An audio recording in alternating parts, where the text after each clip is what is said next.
Wengu Jisin. Ask old, know new. It's an ancient proverb that teaches us to look at our past to improve our future. It's a pretty simple lesson, but it's one we haven't learned in the security industry. For the past 20 years, our approach to security has been an afterthought by layering security defenses around our existing infrastructure and applications. We all know the results of this approach. Increased incidents of our intellectual property, our customer data, and employee data have taught us that this approach is no longer effective. It's time for us to learn from our past mistakes, especially in America and Europe. There, we tried to regulate security, turning it into a compliance or a checkbox activity. We deployed security defenses to meet the letter of the law, but not the spirit of the law. And we soon realized that compliance does not equal security. That's the opportunity within the Asia-Pacific region.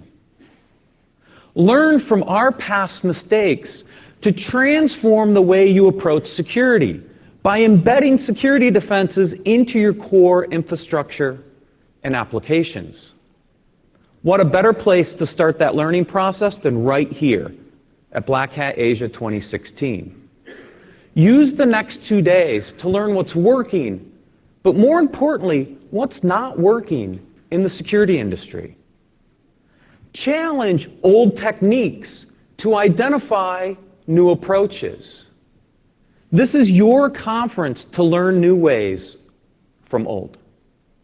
On behalf of all the sponsors, I'd like to welcome you to Black Hat Asia 2016.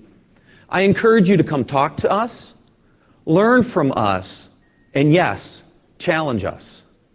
It'll help improve your overall security program. Please enjoy the rest of the conference, and I look forward to seeing you over at the Business Hall. Thank you.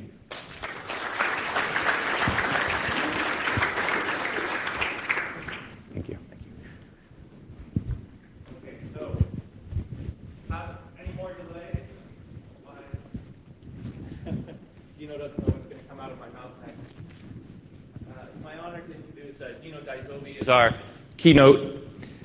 So I have a little bit of a history for Dino. You can read his bio in the book. But Dino has been a player, an active player in the information security space, I don't know, since 2005, would you say? Yeah, or earlier, 2000. He kind of came to fame with Pwn to Own, 2007. But back at DEF CON, what was it, about DEF CON 7, there was this battle between, so Dino was playing Capture the Flag, and the Ghetto Hackers, which was a really powerful force in Capture the Flag, were playing. And Ghetto had, I don't know, like 15 players or so, and then there was Dino. And they were battling it out on this custom operating system using mandatory access modules that this guy had invented. And Dino came in second against the 15 guys. And he's always been really interested in reversing pretty much anything, from the days he started collecting VAX and Unix systems and filling his dorm room full of big old VAXs, to getting on Unix systems, to getting online, to the internet. But you talked your mom into giving you the university passwords and dial up to the VAX system to get online. He's also probably most famously known for writing 3 books: the iOS Hacker's Handbook in 2012, the Mac Hacker's Handbook in 2009, and his first published book, The Art of Software Security Testing, from Addison Wesley in 2006. He was named one of the 15 most influential people in security.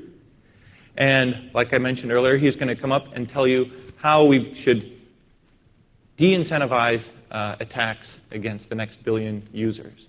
Dino's currently security architect and mobile security lead at Square, a company that deals with mobile attacks and threats, one of the largest credit card processors for mobile apps in the United States. So with that, I'd like to introduce Dino Dizovi.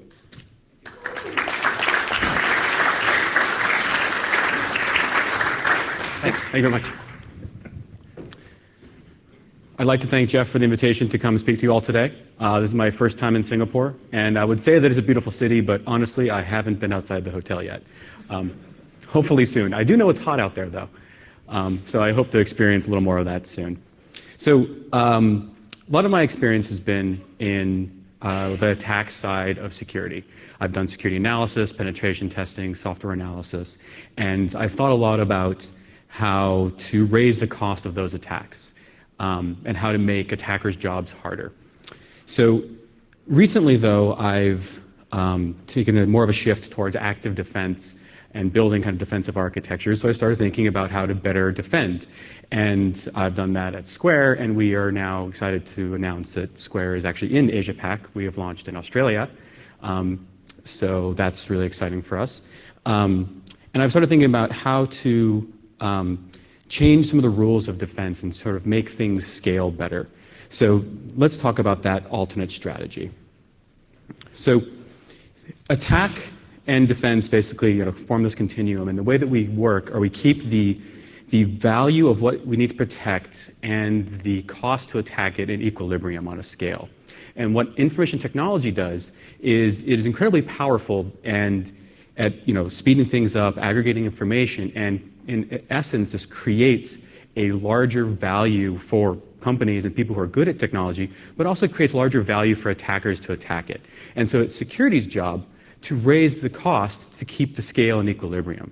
And so as IT is just, adding more weight to the value side of the scale, security is adding more weight to the raising the cost side of the scale. But what happens is as we keep adding more and more and more and more, the scale is going to break down. It cannot withstand the force on both sides. So I thought about maybe there's another thing we can do and approach this differently, and that is based on reducing the value. If security starts reducing the value to attackers as the focus, then we don't have to focus as much on raising the cost, and then the system will not accumulate so much just weight. And what my talk is basically about is explaining kind of this focus and this mindset and how we can approach security problems that way. And it focuses a lot on baking security in, which is kind of a common theme we've talked about this morning. And a lot of the same solutions come out of looking at things from raising the cost or from reducing the value. And those are the good solutions. But a lot of the solutions that just raise the cost may just add expense without making it sometimes not actually making it harder for attackers. So let's talk a little bit about that. And the way I started thinking about this talk also was I started thinking about bank robberies. Not in the way that you're thinking. I wasn't thinking about robbing any banks, but I was thinking about why don't we really hear about the bank robberies like we used to, at least in the United States in like the 20s and the 30s, which was referred to as the golden age of bank robberies. And bank robbers were kind of notorious celebrities in a lot of ways. And one of them, his name was Willie Sutton. He has a famous quote when a journalist, I believe, asked him, "Why do you rob banks?" And he said, quite simply, "Because that's where the money is. That's why I rob banks." Turns out he didn't really say this, but it makes a good story, so we're just going to move on. So let's go back to 1920s, 1925 to 1930, which is the golden age of bank robberies in the United States, and take a look at what it was like. This is what banks looked like. They were large. They were basically cathedrals to money. This is the bank branch actually near my apartment. It's an old converted bank headquarters, and there are bank branches on the bottom.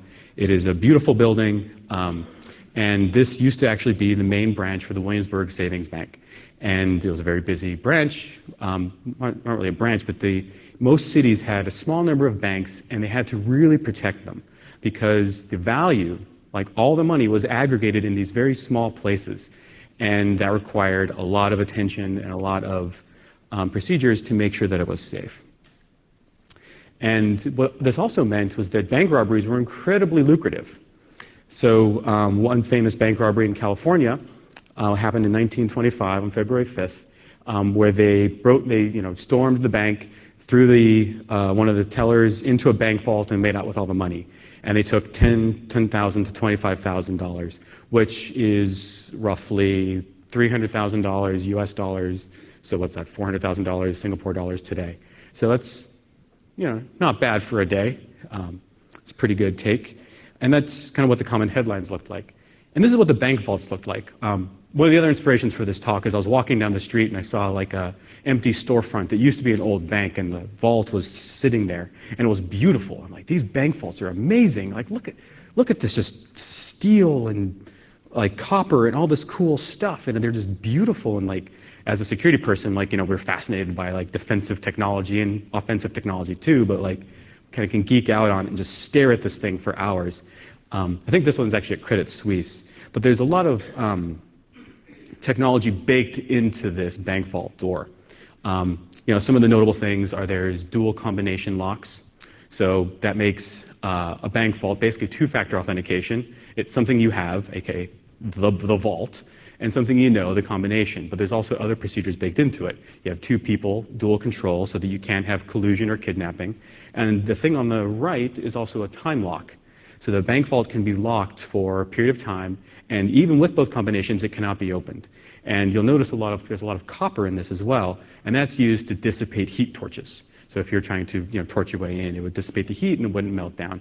So there's a lot built into this, and this is very similar to the technological arms race that we have today in cybersecurity between attack and defense.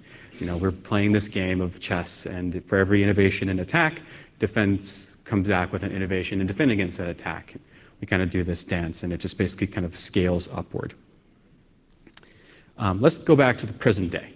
And looks like I'm running a little bit fast. It's 9:14, it's 9:10, so my image did not exactly work out. This is what bank branches in the United States look like today. They're small, they're in regular shopping centers. They're not exactly what you'd call a hardened target.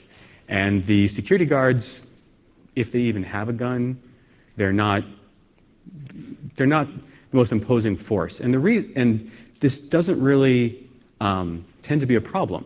For instance, like if we look at this from a security person mindset, we'd say this is incredibly weak. There's all these vulnerabilities here. There's vulnerabilities here and there and here and there and here and there, and I could attack it, and the cost of attack is incredibly low.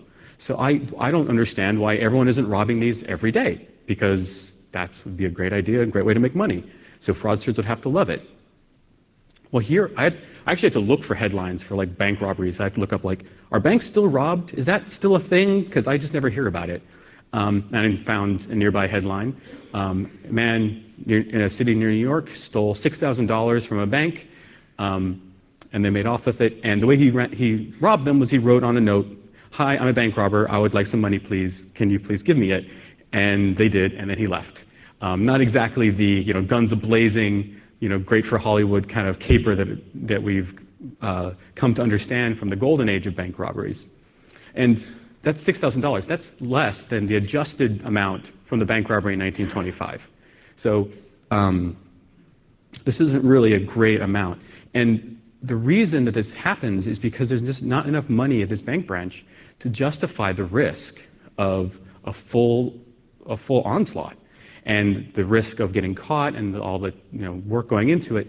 And so it's not that this is a hardened target, it's that they devalued the gain, so the gain's not worth the risk. And I think that's an important lesson there. But of course, as I started thinking about this, the news has a way of kind of proving me wrong, so I have to shift to kind of still keep myself right again. There was a big bank robbery. They tried to get $1 billion, but they only got 81 million. It's a total bummer. Don't you hate when that happens? But this was the robbery from the Federal Reserve. I think it was from like the Bangladesh kind of central bank, basically stealing the money and routing it out. The important point is that this was all done electronically. This was not a physical onslaught, a physical attack, and because we have centralized all the money electronically, and now that is where the vulnerability is. So let's talk a little bit more about how the economics of cybersecurity work, because I think we now have the understanding that cybersecurity is best understood through economics, because attacks are not natural disasters. They are not infectious diseases, I don't believe. What I believe they are is they're one group of people trying to get money or some other advantage over another group of people, and economics is the way to understand this. Everyone has competing interests and trying to win. the good guys, we have businesses, we have institutions, we kind of follow these rules, and cyber criminals basically are, I think of them as just businesses with an increased appetite for legal risk. They're willing to break more laws to keep their business alive. And if you think about, well, my job, I want to keep myself in business and put them out of business, that is how we fight cybersecurity. And the dominant language and way that we explain this now is with raising the cost to attackers. And that's how we understand it. And I talk about some of the pitfalls here. I'm not saying it's a bad strategy, I just think there's some gotchas. And I think because of those gotchas, we need to start thinking about it the other way as well. So first, what actually raises cost to attackers? So first, who in here is a professional attacker, like cyber criminal? Come on, it has to be a couple. All right. I don't actually believe there are a couple in this room. Some people think everyone's at the conferences, but it's not true. So what we're not actual attackers. We have to try and predict and understand them. That requires empathy. We have to understand what it means, what their value system is, why they do one thing versus another, and in order to predict what makes their life more difficult, that's what we have to understand. And the problem and the challenge there is attackers keep their identities and their capabilities and their preferences a secret. If they broadcast them, they're not really being very good attackers. So that makes it even harder for us to understand what will make their jobs more difficult and what won't. So, empathy with people, as hard as it is, with people you have no information on, that's even harder. So I don't think that understanding attackers perfectly is really going to work. And when that doesn't work, what happens is we do things that don't actually raise their costs. And sometimes this can get kind of silly.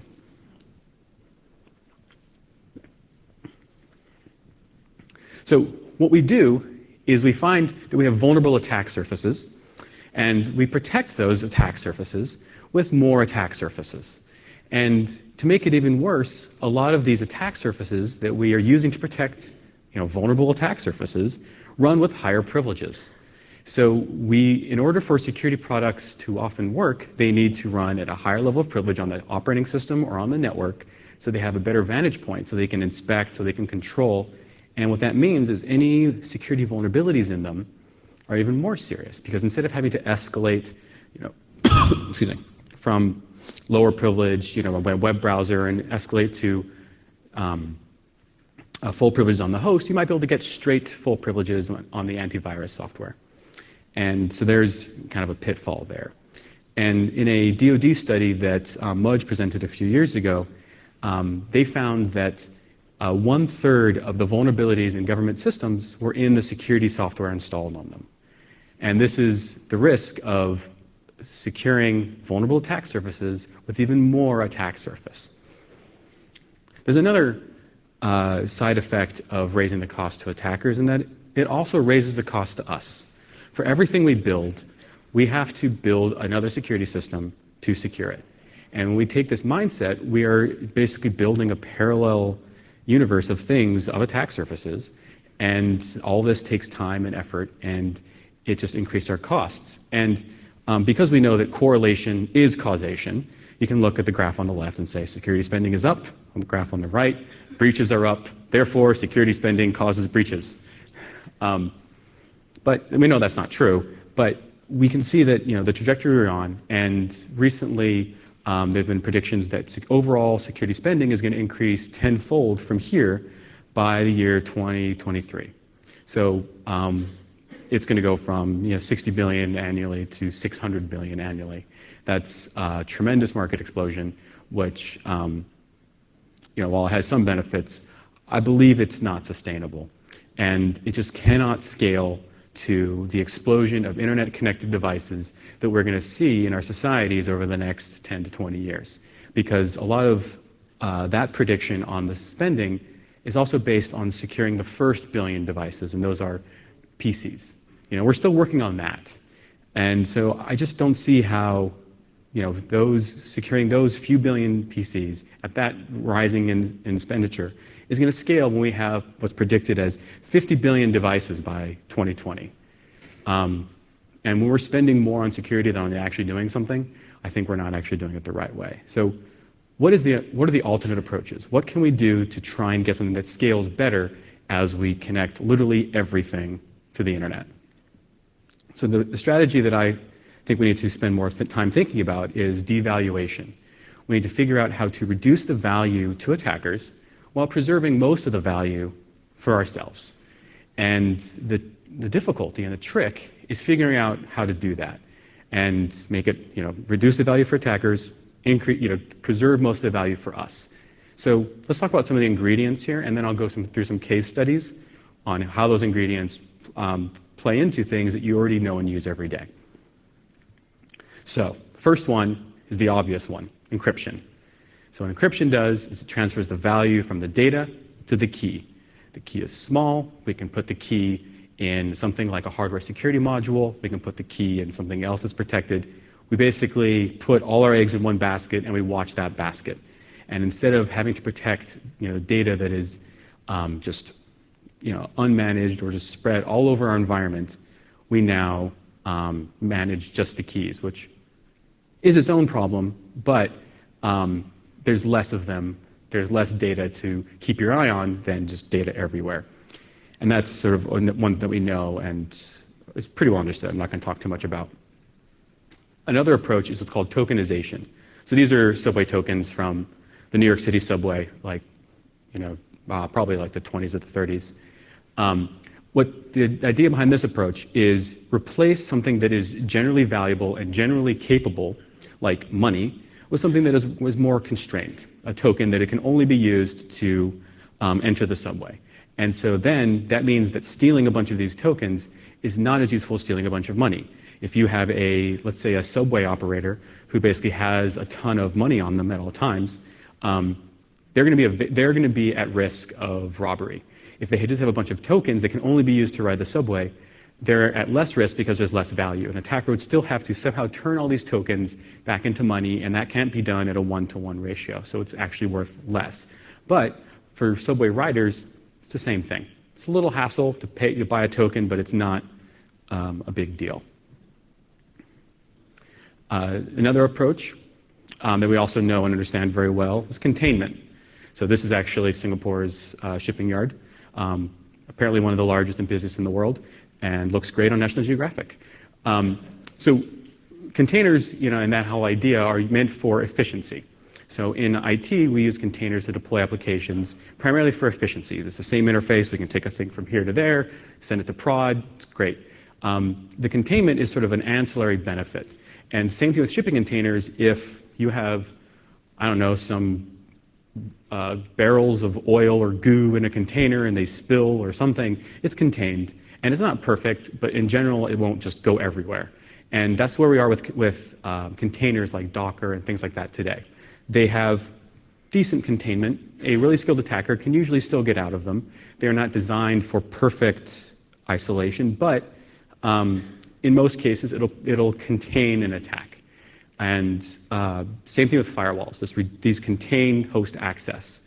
And at the beginning, firewalls obviously weren't perfect. There was many vulnerabilities that you get through them, but they generally reduced the scope. They contained the amount of access to hosts and data that an attacker would get by compromising a host. And so the principle there is you just assume that someone's going to get in, but let's limit the value of them getting into a particular place. And anywhere that has an attack surface can devalue what they would get if they got there, and just apply those tools. Some of the kind of newer ones that people are starting to apply, that some actually my favorites, are immutability. So the idea of immutability is I want my system to prevent modification of the software and configuration. It's read-only. Even an attacker cannot change it. And this does raise the cost of system administration somewhat. But when you are shipping containers, you don't actually modify them once they're shipped. You deploy a container, it's read-only. And if you build security mechanisms to enforce that immutability, you get a lot of security benefit. And another place this is applied is to mobile devices and things like Chromebooks. Chromebooks use a special file system called DM-Verity and verified boot to ensure that it is immutable. Once it's booted up, you cannot change any blocks on the system partition. And this is now in many Android devices. And unless you jailbreak or root your iOS or Android device, you have that same property. You need to escalate privileges to the kernel, or even, sometimes even higher, in order to make changes that can survive a reboot. And then you can just reboot and it's clean. And the best way I remember this is thinking about the San Francisco BART system, rail system, versus the New York City subway. When I first rode the BART, which was built in, I think, in the 70s as well, similar time frame to when this New York City subway car was built, I saw that there was carpet on the ground and there was like carpeted seats. And yes, it's more comfortable, but ew. Like, that is gross. Like, the germs can just live everywhere there. And people, get onto these trains after drinking. And San Francisco is well known for populations that may not be as clean as everyone else. And where bathing may not be most available. And this is what they have. And I'm like, this is gross. The New York City subway, it's plastic, it's stainless steel. If anything happens, you can just hose this thing down, and nothing can stick, nothing can stay. And I believe our system should be that same way too.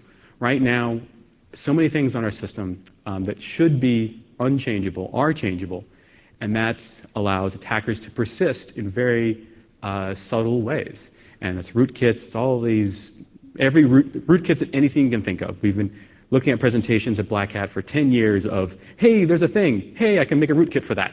I can persist on that. And it's because we abandoned the idea of making our systems immutable or effectively immutable once they power up. So another approach that you can use is flux. Flux is the state of constant change. And this is something that luckily is actually very easy for defenders, because this is almost our natural state of doing stuff. It's unordered, it's chaotic, stuff is just going around, and we can see that as a security problem, or we can also embrace it as a security benefit. Because what does this do to attacks? So one example of this are modern web browsers that we call evergreen. Chrome, Firefox, they adapt very quickly. They make a lot of changes under the hood as just as a course of doing development. And they change every few weeks. And these may not necessarily be fixing vulnerabilities, but they'll be making changes that break exploitation. And not in a way to actively defend against it, but it just happens to do that. They change how a memory manager works. They change object layout. Maintains that an attacker must always be trying to catch up. And if you are a rapidly moving target, it is much more difficult for an attacker to target and invest the amount of time to prepare their attack than if you're a static, unchanging target. And if you look at where a lot of our attacks in software are now, they're against the unchanging, almost end-of-life software, like Flash, basically, and Java plugins. And over the last few years, it's stuff that was staying very static and not updating and moving quickly, whereas the software that does move quickly had some natural defenses because of that difficulty, outside of any explicit security features. Related to Flux is speed. If you can respond very quickly, if you can adapt very quickly, you don't have to spend as much time ahead of time defending an asset. Assuming, excuse me, just getting over a cold here still. Assuming that one compromise is not catastrophic. If things are rolling, you can adapt and respond very quickly to threats. And if you build that into the fabric of how you do things, you can, if not stay ahead, you can always stay right, keep up with attackers. And the kind of this example is a plane called the SR-72 that Lockheed Martin is working on. And it is the whole idea behind its design is that speed is the new stealth. They said, well, we can't really hide from radar, but we could just make it go so fast that it doesn't matter. And think about how this can be for security. You can say, well, speed can also be the new security. If we can move super quick, we can adapt super quick, attackers can't attack us because they just can't catch up. And we can always stay ahead. And this is very intertwined with Flux. So if you combine speed with Flux, you're a rapidly moving target that's very difficult for an attacker to get a fix on. And that is, again, without any explicit security defense. This is just built into the fabric of how you do things. Another approach that's similar to this is diversity.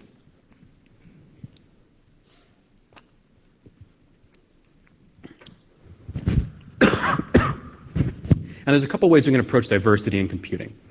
So the first is what I call artificial diversity. That is what we have on the left. That is ASLR, where we shuffle things around in memory. And it's a very constrained diversity. It's like the same libraries are just moved into the same different places. And once you figure out an attack that is independent of this mechanism, you're done. And that's not real diversity. The picture on the right is closer to real diversity. And what that is open source. Open source is mutation. You take ideas, you take code from one thing to another, and you adapt them in completely unpredictable ways, and they become something else. And this is the Unix family tree of the open source side. And so while there's a common heritage and some vulnerabilities that may go all the way back to that common heritage, the way that they've manifested in the different systems are all very different and require an attacker to target them individually. So that increases the attacker's work factor without explicitly that being a goal. And that's something that you get a little bit kind of for free with an open source system of productive mutation. And I think as this, this sort of open source mutation is something that is enabled by more internet access. So all this kind of open source Unix operating systems were made possible by the growing internet. If you compare the speed of churn from this to the speed of churn on GitHub today, and people forking and just code going in every direction and fragmenting in every possible way, it's now at light speed. And that same mechanism is now exaggerated so that the code is like, it's a more distributed vulnerability. And rather than concentrating all the risk into one operating system image that a billion people run. And related to that is decentralization. The idea is whatever is exposed, basically spread the risk among them rather than concentrating it all in one thing. And this is something that we don't really do very much today. The only systems that are in use today that really embrace decentralization are kind of peer-to-peer file sharing and things like that. And I think that we're starting to see some more open source projects that are building decentralization into their fabric sort of as a way to scale faster. And we found that it's, some things like BitTorrent swarms are good for sharing large file sets internally. Some big tech companies use that to deploy operating systems and software images across production because that's way faster than loading all the software or having all the servers hit these focal points and overloading that network fabric. So these are kind of some of the tools. Let's look at how these actually apply to the real world today. So Chris Rolfe tweeted a while ago, in all his years working in this industry, he's seen exactly 2 effective security technologies stand the test of time: firewalls and two-factor authentication. So let's see what makes firewalls and 2FA so special. So what a firewall does is a firewall devalues network positioning and reduces the scope. So it assumes that there's going to be a compromise. We reduce the value of that, and we do that through containment. And if you can't access very much, the value of that network position doesn't matter. This is true for kind of network backbone points and also for hosts on that network. And this is a movie poster from a movie called Firewall that was about a high-tech bank robbery. And don't worry if you haven't seen it. It's not like everyone in the US saw it, because I'm pretty sure no one saw this movie, except for security nerds who were like, "Ooh, it's called Firewall. I should go check it out." And I'm pretty sure that's why Jeff is smirking, because I think he saw it too. Oh, yeah. And so we also know this from what's called Metcalfe's law. Metcalfe's law is what has colloquially been used to explain what's called the network effect. The value of the network, especially like a social network, increases as the number of users squared. And this was originally postulated for Ethernet, saying that the value of a network protocol increases, as squared of the number of devices that can speak it. And we can also use this to think about attacks. The number of hosts that are accessible from a certain network position or whose data is accessible from a certain network position. The value of that network position is that number of hosts squared. So that's one way you can think about how to tune your firewalls and build your network architecture and make sure that all the traffic going through certain network points is encrypted so that that data is not accessible. Let's talk about two-factor authentication. So Duo Security made a re-edit of the kind of famous old hacker movie War Games that was this: let's see what happened in the movie War Games if there's two-factor authentication. So the basic plot of War Games is young hacker he eventually finds a system he can dial into and accidentally almost starts a global nuclear war. So let's see what happens if the world had two-factor authentication instead. So he meets a girl and he wants to show off, so he's going to change their grades. So he logs into the school's system and it asks for the password, and he thinks, I know, I've seen where they wrote it down. In the office on a piece of paper, they change the password and they write it there, and I'm just going to go in there, and he sneaks in, he finds that password, and now he can get in. So he types in the password, and he, in this world of two-factor authentication, he's now asked for the second factor. Do you want to get the second factor from a mobile push notification, a phone call, or an SMS to this phone number that he doesn't actually have? Well, movie gets very boring from there. They just go outside and play instead. So it's a much shorter movie. So the reason why that is actually useful is because two-factor authentication reduces the value of the password to nothing.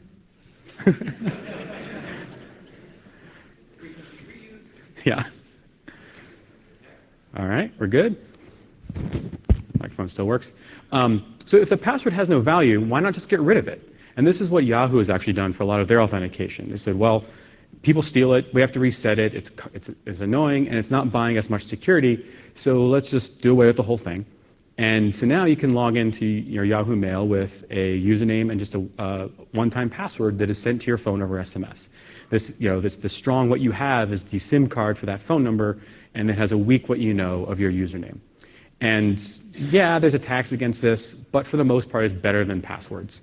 And for a more secure login, you can actually just use, if you have Yahoo Mail on your phone, you can just get a real push notification, and you log in on your computer, and it says, hey, is this you? And you're like, oh, yep, that was me. And you're in. That's it. No password, much easier, and it's actually much more secure too. And if someone's not logging, if someone's trying to attack your account, you get a notification. You're like, no, that totally wasn't me, and they can respond to it. So it actually gives very useful feedback to the security mechanism as well. So there's a lot of benefits here. And Tony Arcieri on Twitter also mentioned, he kind of captured this very well with, mark my words, strong something you have and a weak something you know is the future. And I agree with that 90%. It's not the future, it's already happening today. So there are roughly 3 billion two-factor authentication cryptographic devices in circulation today. And many people around the world carry them with them at all times, probably use them daily, and these are EMV chip cards for chip and pin transactions. Every transaction is a cryptographic two-factor operation. And this is deployed, it's usable, it's very common, and so it's an example of why deploying two-factor authentication for things like our email should not be more challenging than this. And as our information assets become worth more than just our bank account, we should have at least this level of security. And going back to what Tony said, that that there's two-factor authentication is the strongest with a strong what you have and a weak what you know. This chip card that is incredibly expensive to clone or attack is the strong what you have. And just to make sure that you don't lose it, someone picks it up and uses it, you have a weak what you know, and that is the pin. So here's a heat map of all breached pins. So the way that the author of this, I didn't make this, obviously, the way that the author created this was they looked over all of the breached data and released passwords over the last, 5 years, and found all the 4-digit numeric passwords. He assumed that those are also similar to pins, and that doing statistics on the distribution of those would be a good proxy for the pins that people would choose for themselves for their banking cards and their credit cards. And you can see some interesting patterns here. So there's a kind of a strong diagonal line. Those are all the same digits, 1111, 2222, 3333. And there's this kind of strong vertical line as well, that is 19 something something. People using their birth year, 1975, 19 whatever. And the kind of the cluster, the lower left, are all the ones that start with 0 or 1. People like those because they're easier to remember. And this shows that pins are weak. People are bad at choosing pins, but this is not actually a security catastrophe because of the strong something you have property and other things like pin lockout. You can only guess a pin so many times against your chip card before it locks itself. You can only guess a pin so many times before your bank locks you out. And as recent media headlines have shown us, even the 4-digit pin on a device that is, has strong security to prevent attacks against it can be a real big pain. So let's move on to another kind of financial model, and that is contactless payments, which have moved on to using the mobile phone instead of just a credit card. So that's Apple Pay, Android Pay, and Samsung Pay. This is another example of data devaluation because the real story here is not how the mobile phones are used for payments, it's the example of tokenization. So when you enroll a card onto any of these systems, what you're doing is you're not storing the card data on your phone. The banks are issuing you a token value that Apple and I think others people call a device account number that is actually stored on your phone. So Apple and iOS do I would call it a ridiculous job of securing that device account number through a secure element in the NFC controller, through the secure enclave, and all these layers of security, because that's just what Apple does. Samsung uses Trust Zone, because that's kind of the mechanisms they have with Samsung Knox. But Android and Android Pay is actually kind of special for a couple reasons. They use what's called host card emulation. That's pure software. And it is pure software methods used to protect that account number, not hardware security. It is just obfuscation, software anti-tamper, these other things, which work because this is a token value. And that's totally safe because the value of this device account number can't be used on a track for like a swipe transaction. It can't be used for an EMV transaction. So it has a limited value and can only be used on that device. And what that does is basically says, well, we're just going to reduce the value of attack so we don't have to secure it as well, which was their only option on the very diverse Android ecosystem. But what I predict we'll find is that it's not a problem because of the devaluation. So let's talk more about Android security, because this is actually one of my favorite topics. And it's also one of the favorite topics of the trade press as well. The big vuln of the last year for Android was stage fright. This affected 1 billion devices. It was really scary. It was exploitable over MMS. There's a lot of concerns that this was going to be a mobile worm that just shut down people's phones around the world and ended life on this planet as we know it. That's not the whole story. If you look at the Android OS fragmentation, you can see that, one, people don't update their phones because the update model is it's slow. It doesn't actually work as well as things like iOS, where updates are applied very quickly. And if you look at this vulnerability, which affected Android 2.2 and later,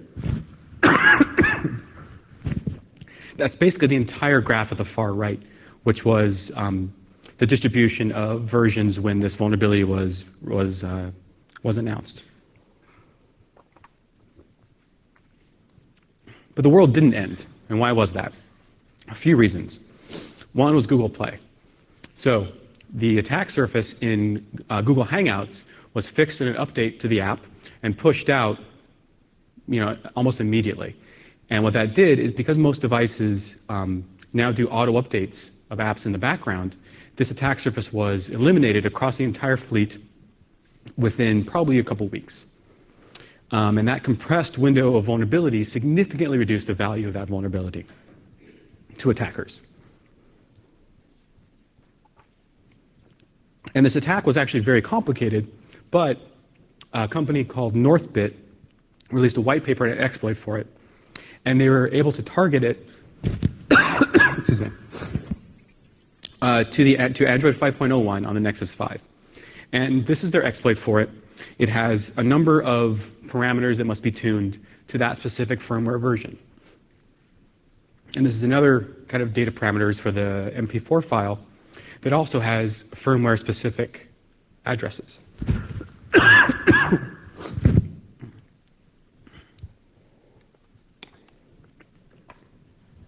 Now, the problem with all this is that because this exploitation is at the operating system level, it requires this tuning. Android's fragmentation is a massive security benefit. And this is where that diversity from being open source actually really helps. This exploit targeted, thank you, targeted just one model, the Nexus 5, which is one of the small slivers, like kind of the dark purple in the upper left there. And this graph is just all the different handset models, not the different firmware versions of those handset models.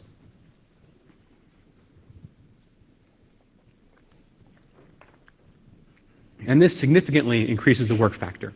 So that same vulnerability affects 1 billion devices, but requires a massive amount of time investment to develop something that'll be useful to the attacker. Sorry.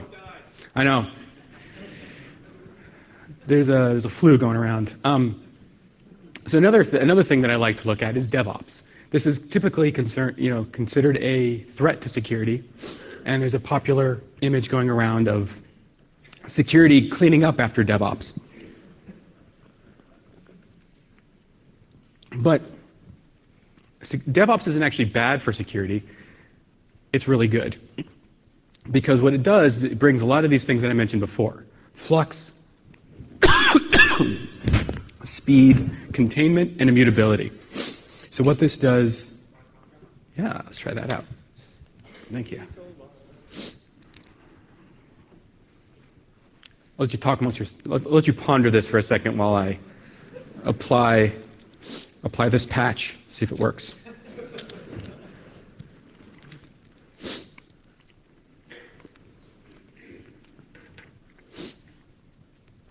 So the speed at which you can, thank you, at which you can respond. This is like DEF CON, everyone's just bringing you drinks. The speed that you can respond and that you can rebuild your infrastructure and patch vulnerability. Patch vulnerability all throughout your deployed applications is a huge benefit, especially when many modern enterprises don't even know where all their applications are. Having a DevOps pipeline where you can see where code goes to running infrastructure and make changes all along it is a massive security improvement compared to trying to inventory who owns all these servers, where did this code come from that's running on it. This application, we don't even know where this code is. We have to reverse engineer the code so that we can make a patch to it. There's all these difficult challenges that DevOps actually makes a lot better. So these are why I look at the security benefits here. Again, that are not explicit security goals, but are just built into the model.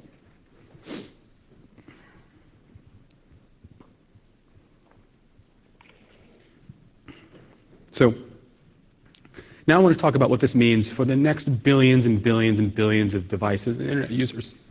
I need a mute button. Or proverbially the Internet of Things.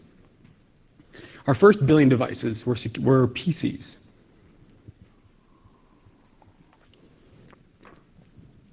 And what we found with this was that devices that were designed to be operated, non-networked in an isolated environment, when you connect them to the internet, had a lot of security threats. The next billions of devices were smartphones. And these solved a lot of those problems. But we discovered more privacy issues because these are incredibly personal devices. And that was another set of problems that need to be solved. What I think we're going to see with the Internet of Things is that we need to decentralize trust. Because as we have 1 billion smart whatevers in our homes, having ultimate trust in all those manufacturers, I think is going to become increasingly dangerous. And all those vendors will become increasingly enticing targets for attack when they have access to all the data gathered from those devices and access to all those devices. So if we can decentralize that trust, we can reduce that value and actually be safer overall. So there's a couple ways that I think we need to do that. First is we need an anchor of trust. So this is the anchor from a ship, the USS Hartford, which was used in the American Civil War. And the captain yelled the famous phrase, "Damn the torpedoes, full speed ahead." At that time, torpedoes were water mines. He said, "I don't care, just go straight through them," which is pretty much what we're doing with the Internet of Things and security.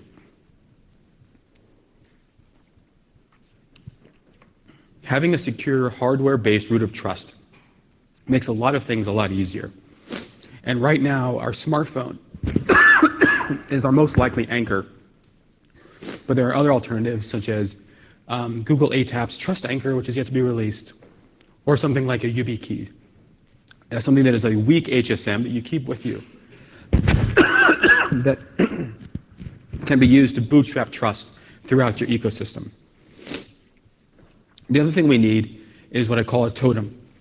This is something that strongly identifies whether you're talking to that real hardware root of trust and not something that is emulated in software.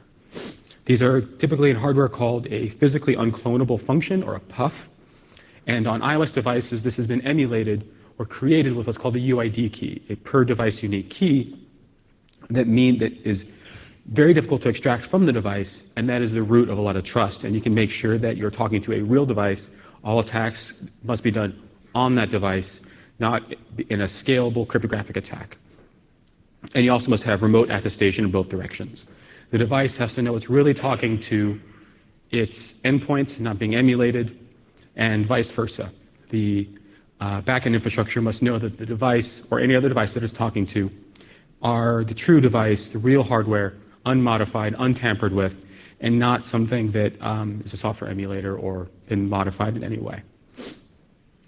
And the final ingredient that I think we really need to think about is how we decentralize the control and the sharing of data from these devices. I don't believe that the kind of center-based model where everything has, one company or has the infrastructure that controls all the nodes is scalable when we have billions of this and billions of that and billions of this and billions of that. I think what we're going to start to see are these devices being kind of grouped together into social network-like groups. And so we'll have social networks of devices instead of people with scoped data sharing to share data with a couple links deep among devices that you already trust. Instead of having a circle of trust, you have a cloud of trust. And data going either bi or unidirectionally among these devices.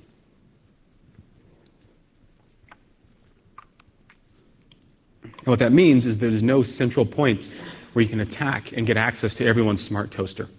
Because there's nothing that the world needs more than an attacker that can burn everyone's toast all around the world. And I think there are legitimate threats, but beyond that, it's turning any device that you own into a target of ransomware or something else.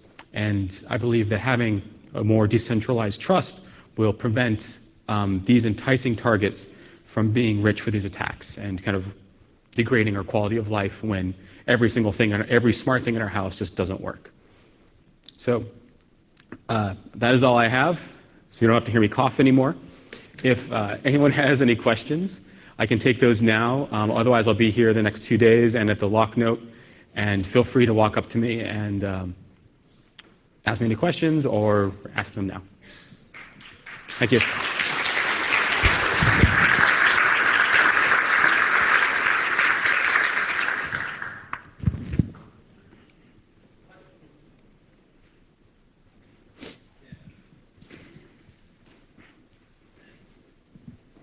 Thanks for your talk. I'm Darren Pauly from the Register. You just mentioned, you had that slide up with all the different Android flavors, and mentioned that, if I'm got it right, raised the attack complexity, I suppose. What would you think if you considered that so many of those devices would be unpatched because the manufacturers stop, they have to obviously release their own updates and so forth. How does that then affect the overall security, of having such a heterogeneous environment, I suppose? Mm-hmm. Well, from the security standpoint, I assume all those devices are unpatched because the process of patching Android systems is still very far, is not ideal yet. The monthly patch cycle just started a few months ago, and those are available on Nexus devices and I believe Samsung's. But for most of that ecosystem, they don't have that. So I assume that all those devices are unpatched. And so you get the security from just knowing that the value of a vulnerability that does exist and is unpatched is still very low because the attacker effort required to turn it into a scalable attack. And they also have to counteract the ability of the Google Play Store and Google Play services from using the Verify Apps functionality to identify malware across that entire ecosystem. So when you install an app, either through a store, a third-party store, or a sideload, it is scanned, and there's continuous scanning going on in the background, so that once a potentially harmful app is identified, it is eliminated across the entire fleet. And so I believe for ecosystems like Android, we need to think less about particular vulnerabilities and about the vulnerability in the larger sense, because that focus on a particular vulnerability is for the Microsoft of 2000 era. That's not the world we live in today, especially not on Android devices. So just one vulnerability is the first step in an attack. You need the vulnerability, you need the exploit, you need basically the rest of the post-exploitation stuff to achieve your objective. And the more of that that is expensive to the attacker, that they have to reproduce, that they cannot share across, the less likely that an attack is going to be there. And if there's less value to that attack, I don't believe they'll invest in that infrastructure. Okay, so you would say for the next sort of stage fright that would come along, you would caution against sort of hand waving and things like that, and suggest that the attack is not necessarily as, or potentially that they are overstated, and that there's a lot of mitigating factors there by the fact that the ecosystem is so diverse. Is that right? I would say that patching is important. And I believe that basically the things that we're doing in that ecosystem are the right steps. The monthly patch cycle is a move forward. Having less vulnerabilities in the software in the first place is a great step forward. But we should not discount the other ecosystem effects that keep it safe. And the difference between safety and security is a crucial one, because there's a lot of things we do every day that are not secure. We are vulnerable to attack, but whether they are safe or not is another question. So I was just in Tokyo, and I was amazed at how few people chained their bikes up. And I'm like, that is clearly not secure. That is a very expensive device, very expensive bike with a very cheap lock that is not secure. However, the ecosystem and the threats make it so that it is a safe thing to do. And I believe that for the Android ecosystem in particular, these ancillary systems of Google Play services that auto-update, verify apps, and these other things that have been built into the platform make it a much safer ecosystem than it is commonly understood to be. And I believe that the data that Google that has been corroborated by Google from their statistics on Google Play Store, from was it like Georgia Tech study looking at network traffic on a mobile carrier, looking for traces of devices talking to known CNCs from malware, and also the data from the Verizon Data Breach Report all corroborate each other, that the amount of malware in the mobile ecosystem is actually exceedingly low compared to what is described sometimes. Thank you. Hey, Dino. Hey. So I like all of your sort of the angles at which you're approaching it, and I'm wondering, in sort of the world we're moving to with third-party outsourced risk cloud providers, some of these options are not available to us. So can you maybe just talk really briefly, like, as a cloud provider, what options do they have and what options are precluded just by the nature of cloud? Sure. What I think that we should ask for our cloud providers to do, and I think they should be moving towards, is having less access to customer data. Because that takes down their risk of attack and their consequence significantly. And even things like, I'm going to say it, JavaScript cryptography, I believe are steps forward, because overall it allows to create less data at risk and makes the vulnerability to be a directed attack versus an undirected mass attack against unencrypted data. So even though there are legitimate attacks against JavaScript crypto, they do not scale as well as sweeping up everyone's data once you've compromised a cloud provider or a or other infrastructure. And one of the other things that JavaScript crypto and similar designs let you do is encrypt at the client and send the data all across different tiers to your more protected segments of your network. So you could say, I don't know, use the JavaScript to encrypt to a public key for which the private key exists in an HSM, your backend data centers, so that your entire web tier of application servers and web servers, which are your front lines of attack, never see plain text sensitive data. That the most sensitive data just completely bypasses them, and in order for an attacker to even gain a temporary position to observe it in transit, they have to get to the core of your network, not to the area of highest risk.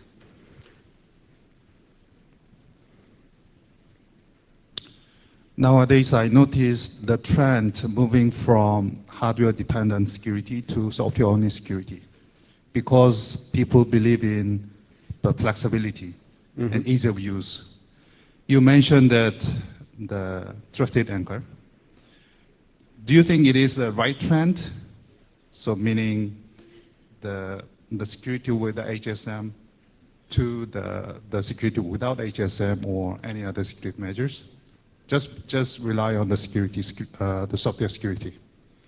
So I can repeat the question, make sure I understood it correctly.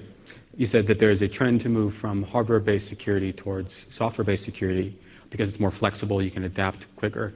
Is this the right thing for security, to abandon ideas like HSMs for pure software approaches? I don't believe in absolutes. I believe that you should use both for their strengths. And so I believe that secure architectures include secure hardware, tamper response, and things like HSMs. But that's why I called them an anchor. That we should think of them as, everyone should have a HSM, every individual should have an HSM-like device. It's probably going to be their smartphone. That is their anchor. And some secure physical devices can also be the cryptographic anchor. And then you use the adaptability of software to apply other security on top of that. And so now we don't have to have hardware security for everything at every tier. We can anchor it at either side and use flexibility of software in between so that we can move quickly and adapt while we still have some of the strongest benefits from hardware security at the two ends.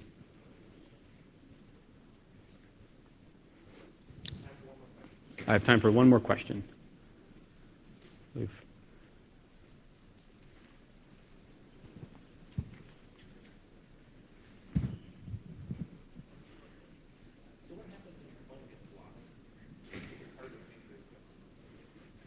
Just don't do that. My question is, you raised about the IoT security. The important thing is decentralized, right? Yes. But from my point of view, in future, most of the IoT device, for example, the home IoT device, are very low cost and cheap CPU and no power. They really depend on the cloud. So that means you should have a central cloud. So how do you implement this kind of decentralized? Sure. So the question is, because IoT devices are very low cost, a lot of the intelligence of the devices will be put in the cloud so that the cost can remain low cost, or so the device can remain low cost. How do I implement this decentralized model at a low cost? So there's a couple things that I think would make that easier. Is that if you decentralize and use sort of local wireless protocols like Zigbee, those are cheaper components than something that can speak full 802.11 and have a full TCP stack. And that lends itself closer to kind of decentralization than to a centralized kind of central node model. The other thing that I think is going to be increasingly important for the user experience of smart devices is latency. And because with a physical device, we want it to respond instantly. And we want it to feel very fluid like the physical device, pure physical analog device that's replacing. You can't have that if it's talking to a server all the way across the internet for everything that you're doing. And so I think that the sort of putting more intelligence on the device, while it does increase the cost, will improve that user experience as well. And these are things that we're going to see different vendors play out. And in particular, I call it the Google model versus the Apple model, where the nexus of control for the device is. Google favors in the cloud, Apple favors on the device, and other smart devices are going to lean more towards one model or the other, and we'll let the market figure out what has the best benefits. But I believe that to answer also Jeff's question of what happens when you lose that device, you think about like what happens when I lose my password to my Facebook account. I can have one of my friends restore access to it, and I choose my trusted friends, and like two of them cooperating can give me back access to my account. So for a decentralized model where I lose my phone, a couple of my neighbors, a couple other my trusted peers can collaborate in order to restore my key for my trust anchor, for my anchor of trust. So I think there's a lot of potential designs there, and I look forward to seeing kind of what people try out and what actually happens. All right, anyone has anything else, please come up and talk to me. Thank you.